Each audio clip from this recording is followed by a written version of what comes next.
अस्सलामु अलैकुम वरहमतुल्लाहि वबरकातुहू। दोस्तों, उम्मीद करता हूँ आप खैरियत से होंगे। मैं हूँ मोहम्मद मकसूद कासमी और आप देख रहे हैं बाग़ मदीना यूट्यूब चैनल। इस वक्त मुल्क में तब्दीली की हवा चल रही है और माहौल बीजेपी हुकूमत के ख़िलाफ़ है।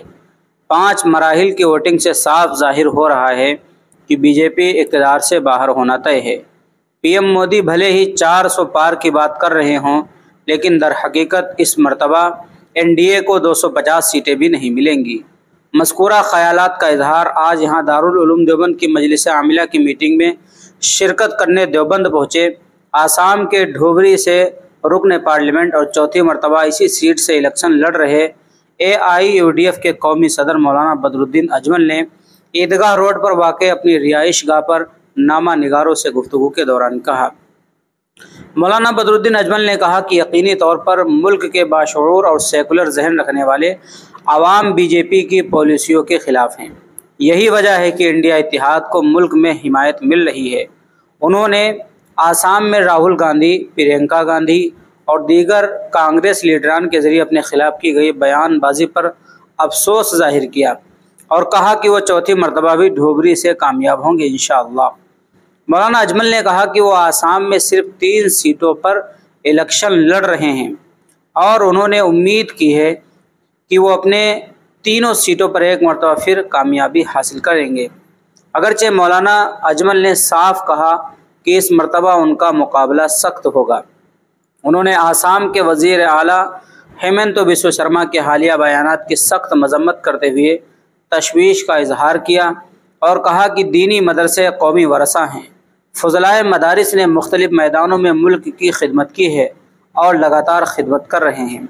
मुल्क की आज़ादी में इन मदरसों की कुर्बानियाँ किसी तरह फरामोश नहीं की जा सकती हैं। इसलिए दीनी मदरसों के बारे में ऐसी बेहुदा और दिल आज़ार बातें करना दर हकीकत मुल्क की तौहीन है।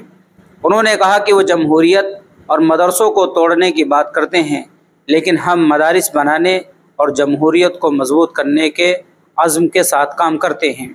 मौलाना बदरुद्दीन अजमल ने कहा कि इस वक्त मुल्क में बीजेपी के ख़िलाफ़ माहौल है, जिससे पीएम मोदी घबराए हुए हैं और वो मुसलमान और मंगलसूत्र जैसे बयानों के सहारे वोट हासिल करना चाहते हैं। लेकिन मुल्क के समझदार और सेकुलर जहन रखने वाले लोग हालात से बहुत अच्छी तरह वाकिफ़ हैं और अब उन्हें मोदी की बातों पर यकीन नहीं रहा। भले ही वो 400 पार की बातें करते हों, लेकिन हकीकत यह है कि एनडीए को इस मरतबा 250 की तादाद तक पहुँचना भी मुश्किल हो जाएगा। एक सवाल के जवाब में उन्होंने कहा कि यकीनी तौर पर मुल्क के इक़्तिदार में यूपी का बुनियादी रोल होता है और 5 मराहिल की वोटिंग से साफ ज़ाहिर हो चुका है कि हुकूमत की तब्दीली में एक मरतबा फिर यूपी का अहम रोल होगा और यहाँ शुरू होने वाली तब्दीली की हवा पूरे मुल्क में अपना असर दिखाएगी और बीजेपी इक़्तिदार से बाहर होगी। उन्होंने कहा कि मुल्क के हालात तशवीशनाक हैं। हर तबके और पेशे से ताल्लुक़ रखने वाले लोग परेशान हैं, जो बीजेपी की हार की सबसे बड़ी वजह बनेगा।